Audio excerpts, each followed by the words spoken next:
Very sloppy. A little bit sloppy in the midriff. I think he's trying to cover up the lack of definition with the tattoos.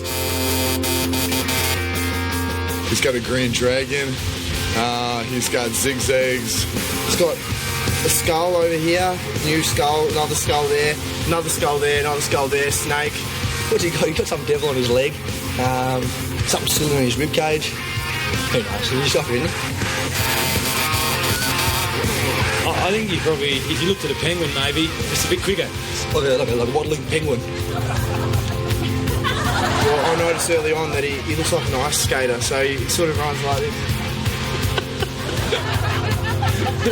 There's absolutely no knee lift at all. Welcome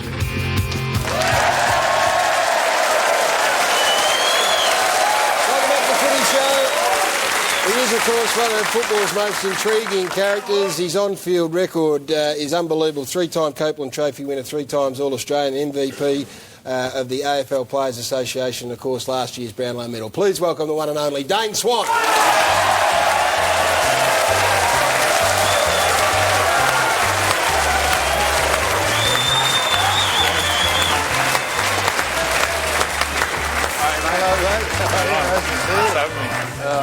What's Swanee? Hey, mate. How are you? Yeah, not bad. He's coming in thongs. He's in his thongs. It's -3 at the moment. But I actually have my Uggs on, but I don't think it'd be... Ugg boots would have worked too, mate. Should I go get them? We're going to have someone get it. Hey, we're really rapt to have you on. We marvel at your footy ability. We think it's unbelievable, but we don't know a hell of a lot about you. So we thought we'd get you in for a chat. Samuel's sort of quite taken with Dane Swan. Yeah, I am. It's extraordinary. It's like just looking at a... I don't know what it's like. Just You don't do much media, do you? You know, I mean, we don't hear a hell of a lot from you, so you're just happy to let the footy do the talking? Yeah, I don't get asked a lot, but I don't do a lot, mate. But you know, it's a pleasure being invited on here, and here I am. So we'll see what happens. What's it like having your dad as the treasurer of the nation? Yeah, it's really... he makes sure do everything to keep me in Collingwood, and that's why we're keeping everyone, because he's a shifty bugger. He worked out a fiscal arrangement. Did he explain the carbon tax to you? You couldn't give us a rundown on that, could you? No, not today, mate. It'll take a while.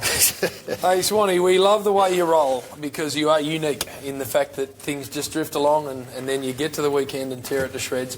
You do think, though, that Sam's a weird man, don't you? You've got a concern about him. He's an interesting cat, isn't he? What is it about him that you I'm find... interesting. Yeah, he reckons you're weird. Yeah, you're out there. Just a little bit weirder than me. No, mate. Just fiscally speaking, how much have we had to outlay to have this done? No, this is a serious question. What would a sleeve cost in the running market? You might get it cheap. Yeah, mate, it'd vary. A couple of grand, maybe. A couple of grand an arm? Oh, for some, yeah. We were told it was to be 30 grand an arm. Oh, well, that must be the biggest arm of all time, I'll tell you. We've almost forgotten what you're like without a tattoo, and I guess it's a fascination, but here's a picture of you when you first started. It just doesn't look right, Swanee. You were clean when you first started your AFL career. Yeah, I know. It's amazing, eh? My mum would love to see that footage, but she's away, so unlucky mum. But, yeah. Hey, yeah, well said. Swanee... Well said. Someone said that's what Collingwood does to you. He said, well said. Yeah. What about the fascination with the rig? Because we saw all the boys coming off the track and they're all saying that Swanee's rig's sloppy. I think I started more in the media than anything, but I can cop Joel's, Trav and Harry, but I can't cop Faz. He's probably got one of the worst noses I've ever seen. and I'm not sure who that other bloke was. So I'm not sure. After running on the training.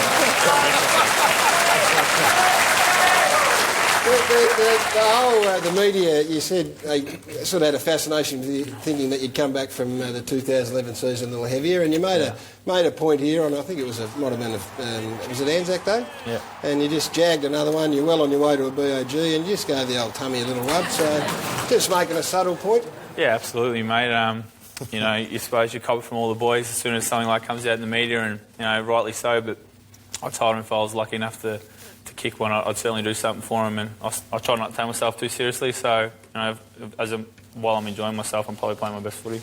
And what about the world of footy right now? And Gary T and Brownie, I mean, you're so regimented, the footballers, they want you here, they've got meetings for meetings, and it's not really your go, I'm told. No, not at all, mate. It sucks, but I love playing the game on the weekends, but the bit in between hurts a little bit, but, I have to do it, so that's what I get paid to do. So I get up and I love being around the boys and having a little bit of fun and taking the piss with all the boys, but the rest of it's not great. Now, I don't know anything about you, so this is not a loaded question. What would you like to know? Well, I'll tell you what I'd like to know, Dane. Have you had to curb your off-field activities? Did you used to go out? Were you a rebel rouser? Were you, because of everything that's going on now and you are scrutinised to within an inch of your life, have you had to change the way you live your life dramatically? Yes and no, I suppose. Yes and no? Yeah, a little bit when I was younger, I suppose. Certainly completely different to what I was in my first 4 or 5 years. If you went out now publicly to a venue or a bar or something, you're likely to be set upon verbally or chatted up. It's just not worth going out, or can you handle it? No, you certainly don't get verbally attacked. I mean, you go out with a good group of friends and you go to places where you feel safe, so it's not too bad. It's just, the later you're out, the more chance you are of getting in trouble. So if you're home before 7 a.m, usually pretty good. Yes. Swanee, you've got the... That was a joke. we picked up on that.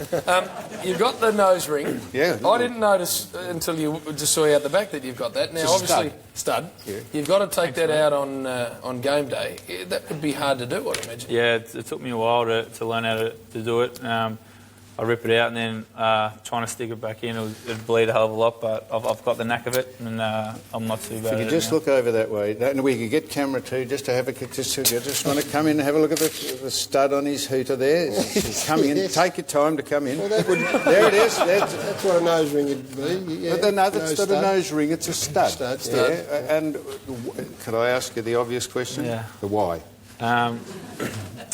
That question's still to be answered. I'm not sure. I woke up one morning and thought, I can't be bothered getting a tattoo, so I'll get a nose ring. There it was. Dane, what about Dale Thomas? He's following you. He got a tattoo of black caviar because he lost a bet. What do you think of his tattoo? Yeah, it looks good. She's a beautiful horse. And, there it is, of course. There it is, absolutely. It's a bit different because Luke Nolan usually doesn't sit up on it. He usually just sits there and lets it cruise home. So it's a little bit different, but good luck to anyone, I guess. Now, but we could ask you all the Dorothy Dix questions about the new coach and the transition and all that, but that would be pretty boring. Yeah. And not the coach is not boring, but you'd probably answer these. Have you got any tattoos that aren't visible? Yeah, I got a lot that aren't visible at the moment. Yeah. No, mate. On appendage, anything at all, or just not there, mate. No. No, you haven't got one there. No. I'd say it'd wince a bit if you had one there. Yeah, yes, it would. I would have thought. Yeah. Absolutely. Be like, yeah. Yeah, that's right. What you also do, Swanee, is tweet, which is...